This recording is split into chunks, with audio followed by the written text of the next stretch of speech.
On June 21, 2003, undisputed super heavyweight champion Lennox Lewis defended his WBC belt against Ukrainian boxer Vitali Klitschko in his last fight. Lewis knocked out Mike Tyson. After that, he deserved the recognition of the American public, as well as the largest fee in his career in the amount of $50 million. The WBC council ordered a rematch, but Tyson refused. Lennox was then scheduled to fight Kirk Johnson, but he got injured 2 weeks before the fight, and Vitali Klitschko accepted the fight on short notice. Lewis's fee was $7 million. Klitschko's fee was $1.4 million. Lennox was a 5-1 favorite. From the first round, it became clear that Lewis didn't have a speed advantage. Lennox tried to attack his opponent and went forward sharply. This tactic didn't work. From the middle of the round, Klitschko began to jab more and more often. As a result, the starting 3 minutes remained with Vitali. In the second round, Lewis missed a brutal right hand. After that, he went forward and missed many heavy blows. A key episode happened in the third round. Lewis delivered a right hand to Klitschko, causing a cut above the Ukrainian's left eye. Even then, it became clear that cutting was very dangerous. But Vitali continued the fight as if nothing happened. Guy's hand are that high, you just got him. Hard right hand to the round. Lewis to back Klitschko off. Another Vitali. And again, Lewis dancing backward. Anymore. Two good jabs by Lewis. Now there's a looping right hand.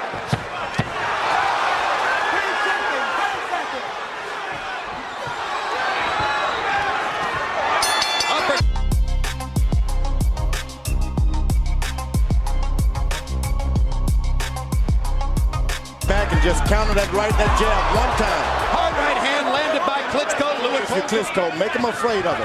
This is a far cry from the Lennox Lewis, who did a peek. Well, he's got a different left hand lands for Klitschko. Lewis momentarily stunned. Of Klitschko. Lewis just can't seem to wake up. You come in the ring dry. With awkward short arm shots. He's beating Lewis to the punch. He rips him again with a right hand. Lewis is still wobbly as Vitali goes after him. But it may be too late. Combinations for an increasingly confident Vitali Klitschko. This is what a fight could tell off on Klitschko, because that's a big thing. You get tired yourself. Big left hand by Klitschko. Lewis wobbling against the flow.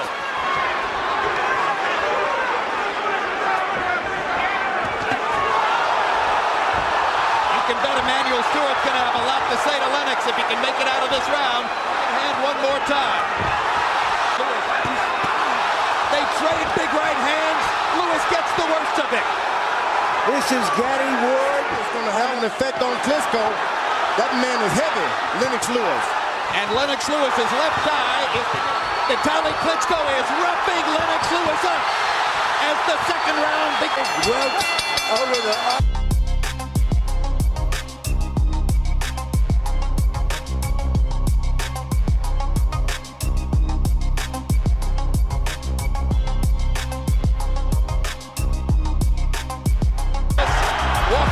Evenly to the ring as he goes after Klitschko, just as Emmanuel stood. Now Lewis using the right by the left eye as well, and Vitali's cut is over the eye. Triple jab by Klitschko and a right hand to follow. Lewis can't stop. There has never been a heavyweight championship between big men. Took by Lewis, and Klitschko is hurt, and he lands a huge right hand. Been hurt a lot. Left hook by Klitschko.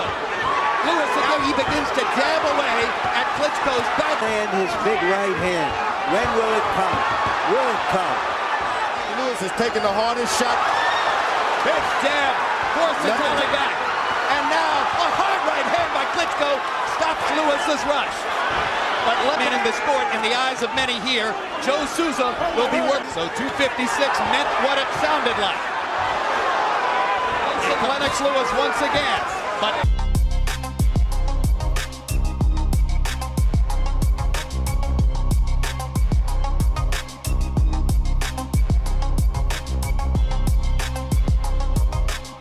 the third with the good right hands. they fall down together. Referee Lou Filippo.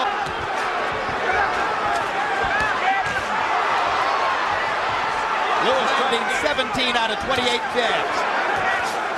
Vitali misses with the right hand. Telephone pole. Oh, he can't even see over on that side. And Lewis jabbing the eye. Jabbing the eye. Beginning to regain some of his Lewis breathing with his mouth open. Big men have a difficulty fighting it. I'm sorry, but the corner's got to take a good look at this guy's eye. I know one shot he can do it too. One right hand. It's a pity. It's a long ways up there for Lennox Lewis trying to throw that right hand. Hard right hand landed for Klitschko.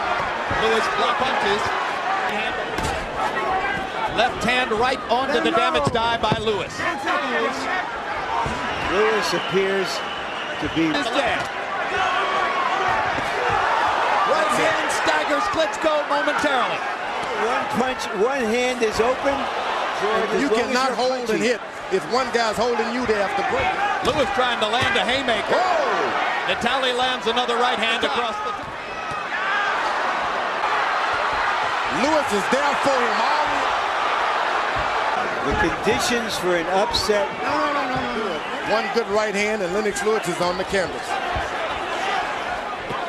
Well, Vitali's certainly ahead on points, and the way he's throwing punches, he might stay. The fifth round was clearly left to the Ukrainian. Klitschko became more active and threw a lot of punches, but at the same time, Vitali's eye looked worse and worse. The start of the sixth round was again in favor of the challenger, but at the end of the first minute of the round, Lennox fired a brutal right uppercut right into his rival's chin. During the break between rounds, the cut above Vitali's eye looked really scary.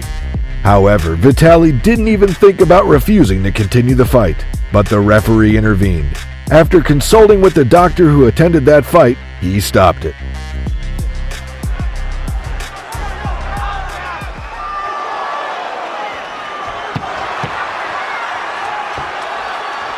It's all Lennox Lewis can do to stand up, but because of his own exhaustion.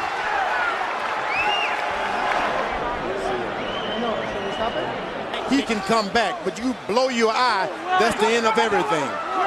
That was a long... He didn't want the fight stopped. Who stopped Harold Letterman? Okay, Larry, Dr. Paul Wallace. Lennox Lewis.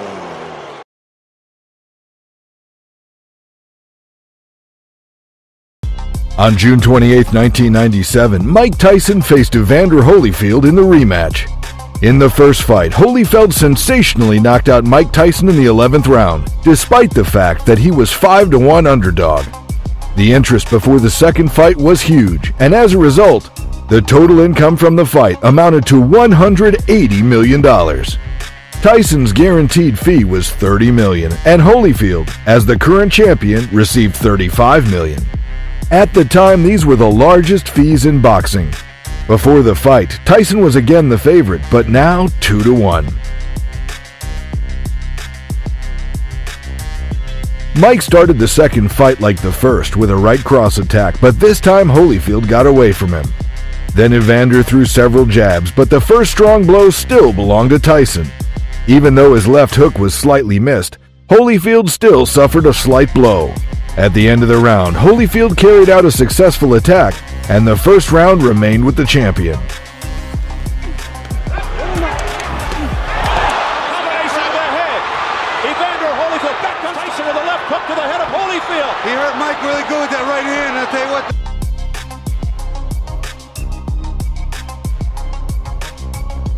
First round. He was in trouble there. He shook. Straight. If an accidental foul occurs before the end of the fourth round, the fighters ruled a technical draw.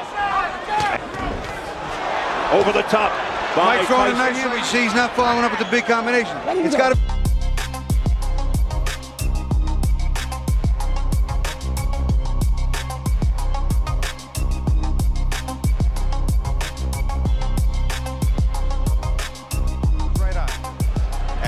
better get started.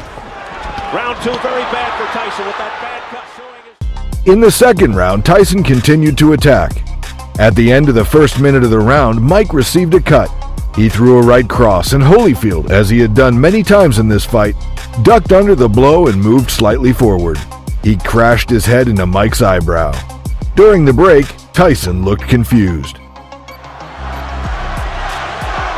Listen. The crowd is turning. A swing and a miss with a straight right. In the third round, Tyson started with a successful attack. 2 straight lines, a left to the liver and a left hook. Holyfield saw all the blows and at the last moment managed to play along with his head and body so as to soften them as much as possible. At the end of the round, during a clinch, Tyson bit off the back upper part of his opponent's right ear. Referee Mills Lane stopped the fight. The doctor examined the champion and said that he could continue the fight. The referee fined Tyson 2 points. After the fight resumed, the challenger bit the champion's left ear. During the break between the third and fourth rounds, the fight was stopped. A fight broke out. Security guards and police stopped the disturbance in the ring. Tyson was disqualified. They're going in real slow motion. Mike gets in a headlock. And look at this. He just reaches in and bites him. It's over. I think they've just about...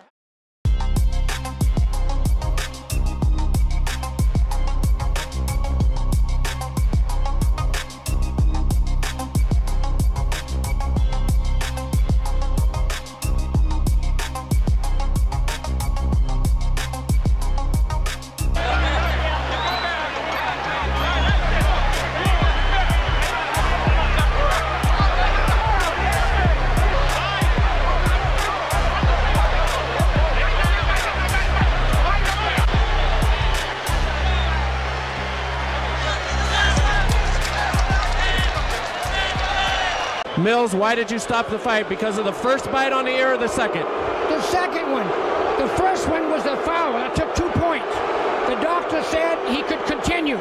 So I let it continue. And he beat him on the other ear. I told him, I said, one more time like that, that's it. You're gone. I told them both. Knocked the rough stuff off. And he bit him again. I said, that's it, you're gone. As Holyfield leaves the ring, the condition of the ear, could he have continued? And did you disqualify him because of the foul or because he couldn't continue? Oh, no, I disqualified Tyson for the second foul. I told him, do not do that again. If you do, you're gone. So he could have continued. The physical condition of Evander Holyfield was such of you that he could have continued had he not disqualified Tyson. Well, I didn't ask the doctor. I never reached that point. I wasn't going to ask the doctor. That wasn't the question. That kind of foul, I mean, you got to take a position sometime, somewhere. That was it. Pandemonium breaking out here as Mike Tyson is leaving the ring.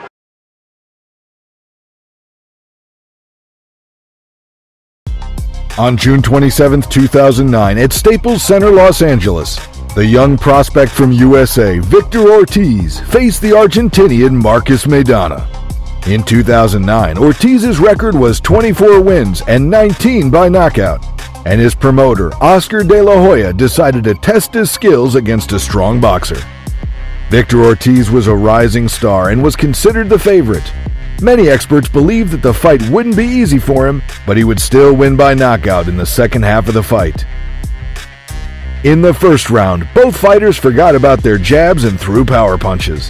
Ortiz seemed to play to the partisan Staples crowd and was looking to knock out Maidana. He knocked him down with about 70 seconds left in the round. Inexplicably, Maidana dropped Ortiz just 20 seconds later. In the second round, after 2 minutes of action, Ortiz dropped Maidana and then dropped him again with 10 seconds left. Maidana looked like a beaten fighter. Last year, got up and finished him off, but Victor Ortiz is in trouble. Can Maidana finish him? Ortiz short left. Well, good thing about both guys are punching. More have to try to smother this guy and not give him any space while he's hurt.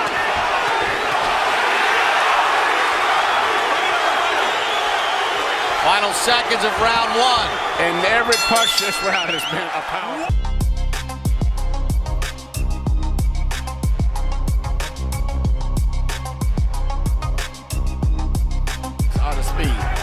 There's a looping right hand. That's what he's got to do.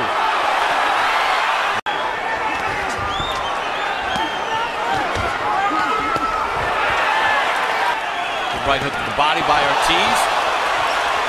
Ortiz tried to load up a power shot. Maidana countered right hand. Power with both hands. 10 seconds to go. Steps in with the left. Hooks to the body. Maidana trying to fight back. He goes down again. Oscar De La Hoya is motioning to Ortiz.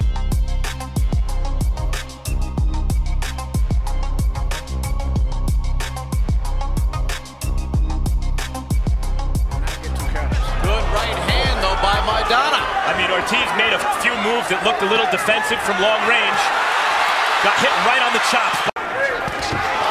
That shot hurt Ortiz. 8 brothers and sisters. Well, Maidana just missed with the counter right. Got the shoulder of Ortiz.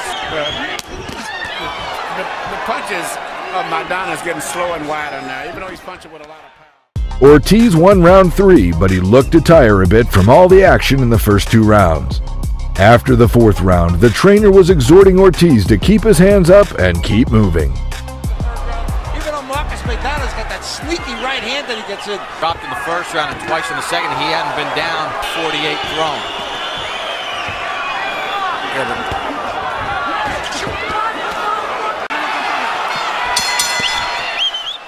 22. You know, a little inexperienced at times where you said get that jab going a little bit. Don't play for just the big shots where he kind of drifts away from the game plan. Yeah, but I think overall he's been fighting good. I just think he needs to box a little bit more. Maidana chasing Ortiz, shot an uppercut inside. Ortiz couldn't fight. He actually was moving like a boxer without boxing. They exchange big shots. In the 5th round, after continuing to throw big shots, Ortiz caught a left hook bomb from Maidana that opened a huge gash over his right eye. Maidana continued to catch him with vicious right hands, and it became apparent that Ortiz had no defense from those big rights.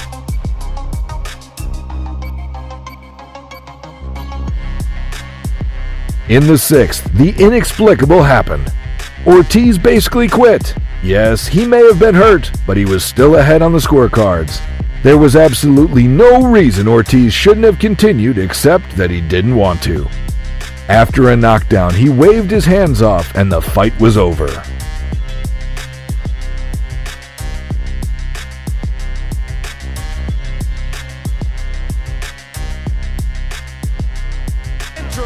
WBA Super Lightweight Champion, Marcos El Chino Maidana.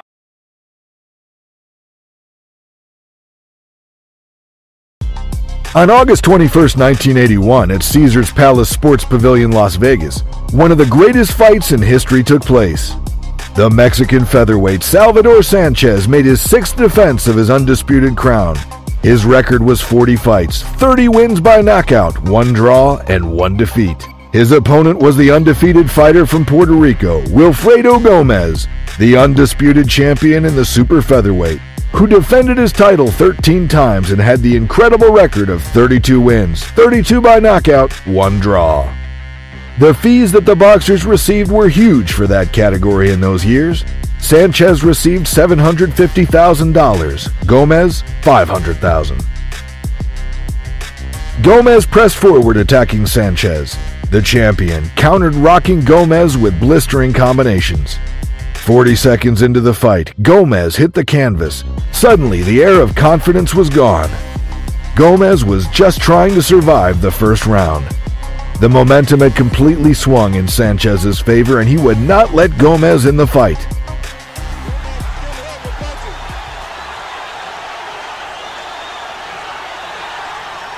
I think the fight going to end easy. Oh, he's hurt. Gomez is hurt. So, this fight is not going to go. Gomez is going to get hurt.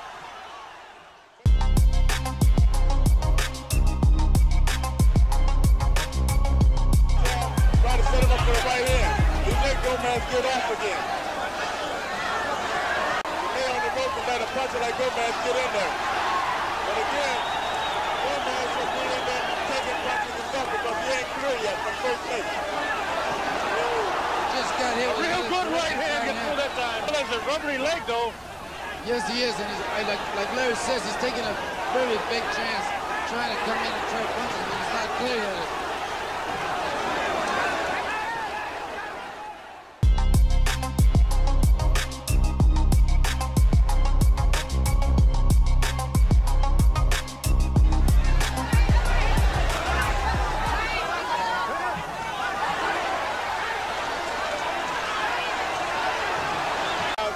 I think they keep it tight.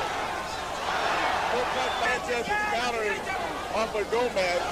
Wait for Gomez to punch, and then he's countering. So Gomez got to be very careful. Man, a good left hook, another good left hook, Fernando Sanchez. I don't think Sanchez will want to get in there and straight punch with Gomez. He should circle around and get out of there. Give Gomez a chance, a lot of determination. Lost a bit in this round. And barely survived it and has come back since then. Good right hand by Gomez. Good right hand by Sanchez.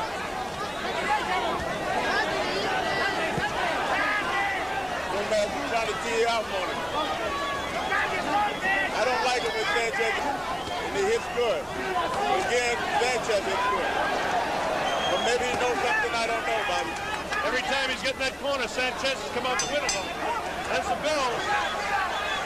And he hits Sanchez inside. Good punches by Gomez. Feel him. When Gomez land on Sanchez.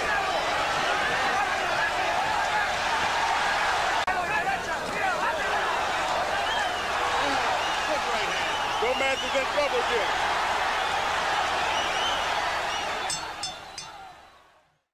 In the fourth round, Gomez started to land his right with some frequency, but he never hurt Sanchez.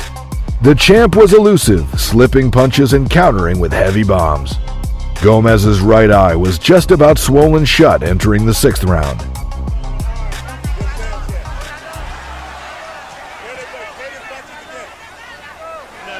Taking a little bit of that wind out of Gomez. That's the first time Gomez has been on the rope. So he's changed now. With another right hand, see? He's on the rope, then that's where it's going to take him.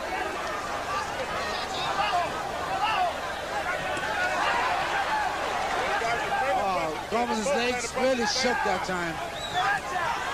Gomez's legs jaw almost quivering. That's right.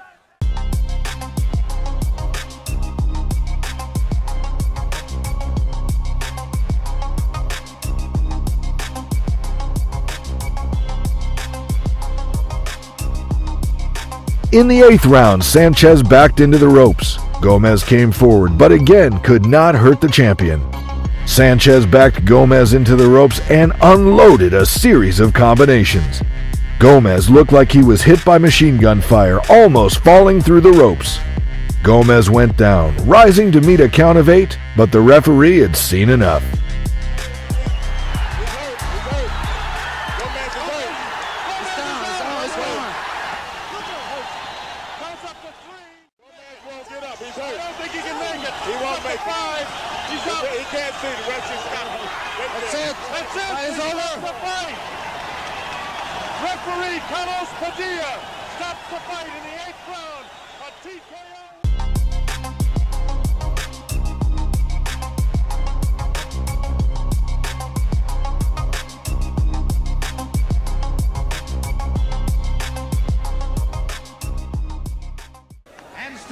Featherweight champion of the world, Salvador Sanchez.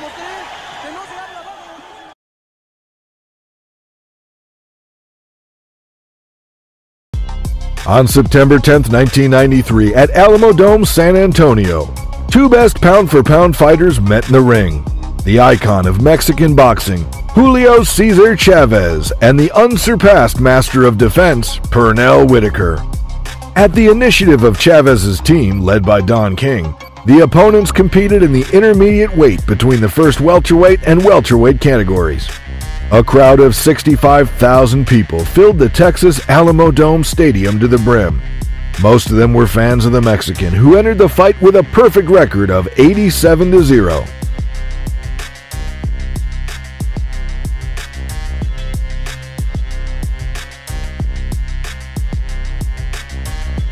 Already from the first rounds, Whitaker began to confidently take the fight. He deprived the famous Mexican puncher of his main trump cards: relentless pressure and deprivation of space in the ring. Whitaker's elusive, fast, and evasive movements put Chavez in a stupor. Julio Cesar simply couldn't hit his opponent. Pernell also leveled out the great Mexican's main weapon: perfect body work.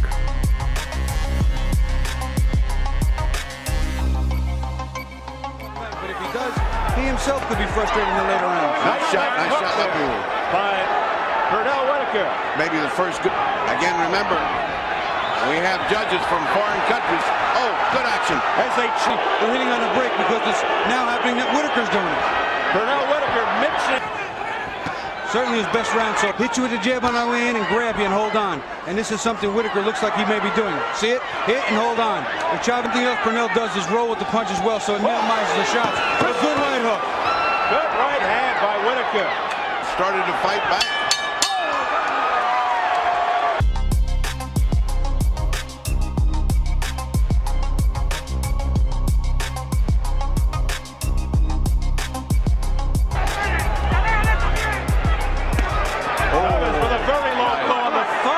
And now brawling tactics, brawling and mauling by Pernell Whitaker. Whitaker's hand and foot speed. Something I don't totally understand. But Chavez unloading.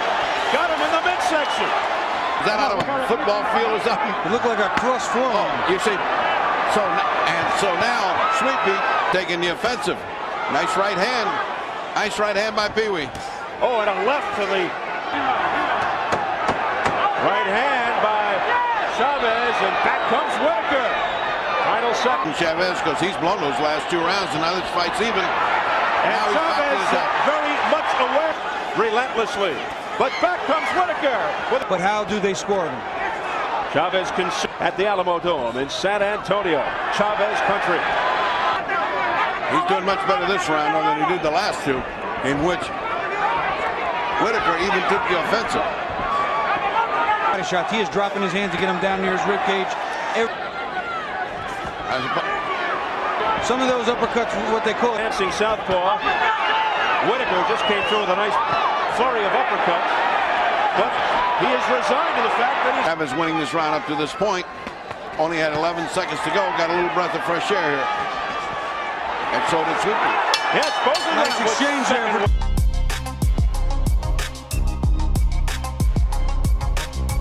But more importantly, the right to be called the best pound for pound of the world. What was that? What would you call it? Staying away from harm's way. And then landing with the left hand. Whitaker. Another one. That's going to mount up. Oh! The low blow by Whitaker. South of the border. Apropos. But Chavez getting infuriated, and he lands right hand. He connected. Here comes that cat and mouse game again in the corner.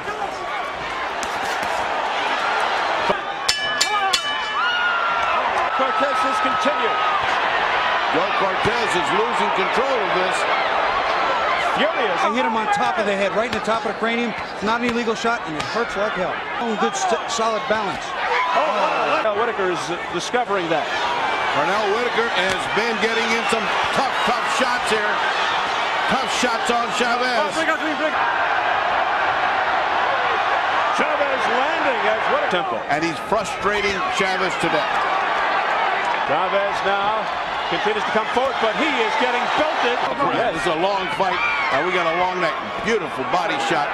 Beautiful body shot by Whitaker. Pernell was like a skilled matador for the Mexican who, thanks to excellent timing and distance, invariably failed his opponent over and over again, gaining points. Chavez was in despair but didn't show it, trying with all his might to turn the tide of the fight.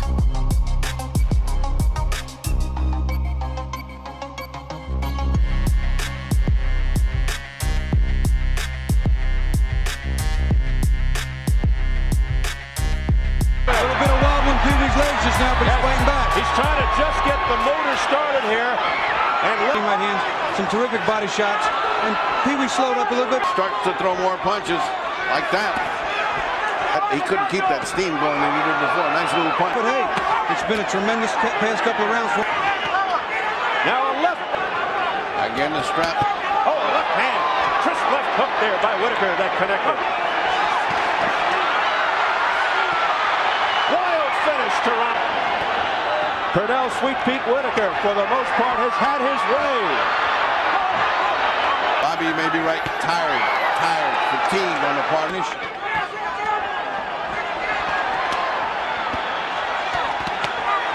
Slapping Brooke Chavez. Outspeeding him. Steal these last 2 rounds. And the same thing being said over in Chavez's corner for the ultimate badge. The first low blow. And Whitaker goes upstairs then. Probably the Mildred Taylor fight Mildred was actually considerably further ahead and sharp. Whitaker, he looks nice and nice right hand. Left. Whitaker with the left hand crisply.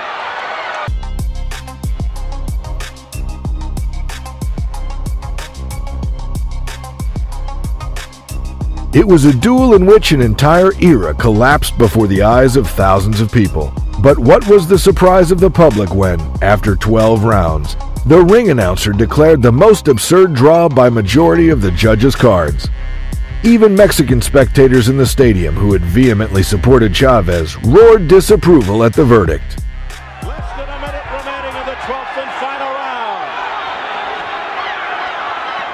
What a surprise here at the Alamo Dome. Whitaker won't let him. Too elusive. History majority decision, a draw. A draw. And you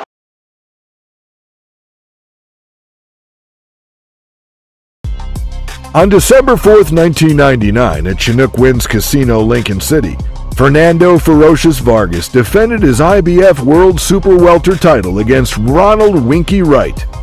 Vargas had a perfect record, 17 fights with 17 wins by knockout. Among his rivals were such serious fighters as Luis Ramon Campos and Raul Marquez, but it was Wright who was considered the most dangerous opponent for Vargas. But for Winky Wright, it was the biggest challenge in his career too. Vargas was considered a future boxing star, and he was the big favorite for the upcoming fight.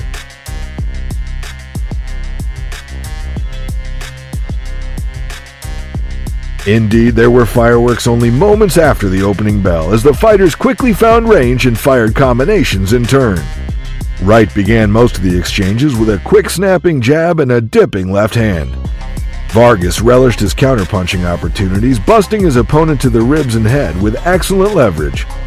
Vargas' blows landed harder and a bit more often, but one thing was clear: both men were prepared to test and be tested. Winky Wright. Now Body. chopping right hand across the top by Wright. Vargas manages to land a Statement against Fernandez. Absolutely. Vargas trying to back Vargas up. Even Yori Boy Campos couldn't back Vargas up. But if Vargas expected Wright to Four-punch combination. seems to have thrown him back just a little bit with the unexpectedness of this tactic. And there's another vicious right to the body by Vargas. Wright answers with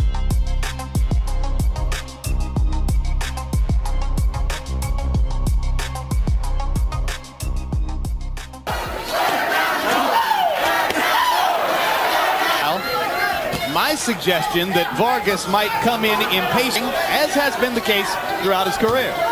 He says, I train. Round 3 has so far been a tactical affair. Not a lot of leather landed on either side. Body, Wright misses with a swinging right hook. Triple uppercut by Vargas.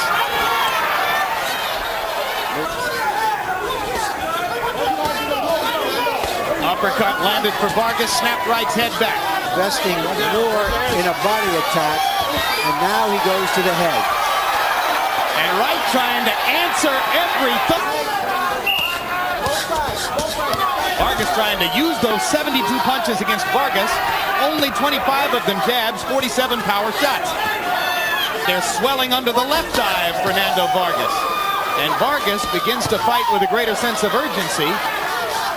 The move and comes straight back inside again. Right lands an uppercut.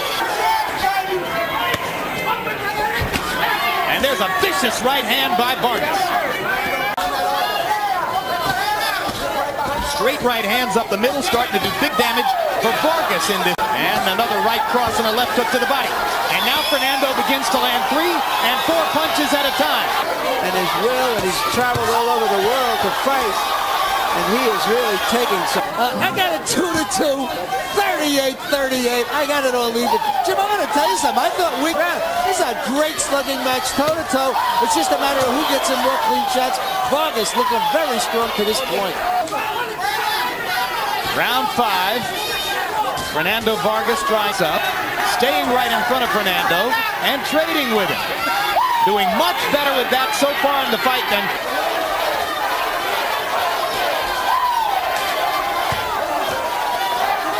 It's amazing that a fighter of Wright's caliber could materialize. The only 2 losses to Harry Simon and Julio Cesar Chavez. 9 years ago in the Olympic Festival. They're swelling under both of Fernando Vargas's eyes. And well, there should be. May not have any natural enemies, but in the ring they do. I probably would have said it's a suicide mission. Right, coming back with a combination. As you said, Larry, this is the kind of guy mandatory challenges were made for. Right, 54-pound title defense for Vargas, who has 17 knockouts and 17 fights coming in. And now that I don't train just to fight 6 rounds. Hard left hand by Winky Wright.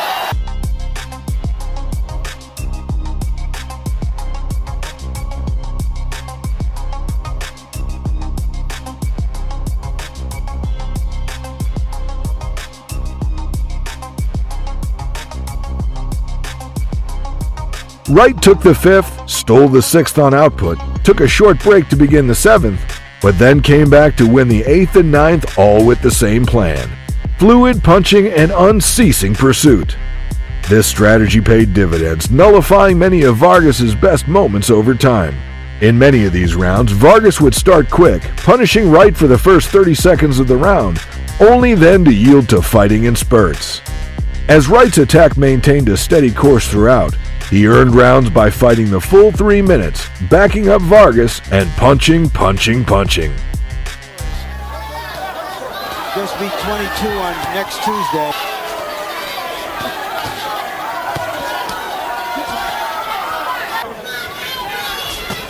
In round 7, CompuBox number.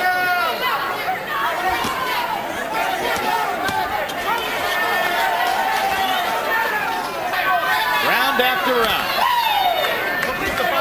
Vargas content to count his punches, doing more damage.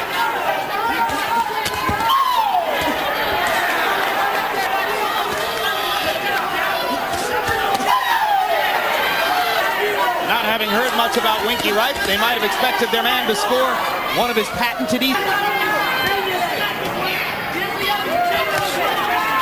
vicious right hand to the body by Vargas. Fernando has got to come forward and just take the pressure away. Winky Wright walking right through him. Jackhammer. Fernando gets a chance to double up with the uppercut and does so. This is Wright, despite continued swelling around both eyes, knocks Vargas' mouthpiece out with a straight left hand. Vargas to feel that mouthpiece fly out of the ring. Trailing so badly on the scorecards going to the 10th. Needing badly to turn things around, Fernando Vargas put the hurt down in round 10. Charging it right like a bull, Vargas punished him with laser-guided right hands and wrecking ball body shots on both sides. Wright finally became convinced that he should indeed move a bit, and in the 11th round stemmed Vargas's attack by tightly spinning left and then right, never allowing Vargas to square up and get off. See why right here. Putting right down. And he's mounting a rally here, and he's going to might save him the fight. Body shot by Vargas. Left hook lands upstairs. Double uppercut. Vargas keeps firing. Uppercut. Body shot. Busting right with power. Winky right now starting to come back with an energy rally of his own in round 11. Vargas tries to stop it right. Fernando's such an accurate puncher. You don't often see him miss wildly. Stage of the fight. It's not about boxing. Great right hand flush, but right up on his feet and moving in the 11th. Smart tactics at this stage of the fight. And Olympic gold medalist David Reed.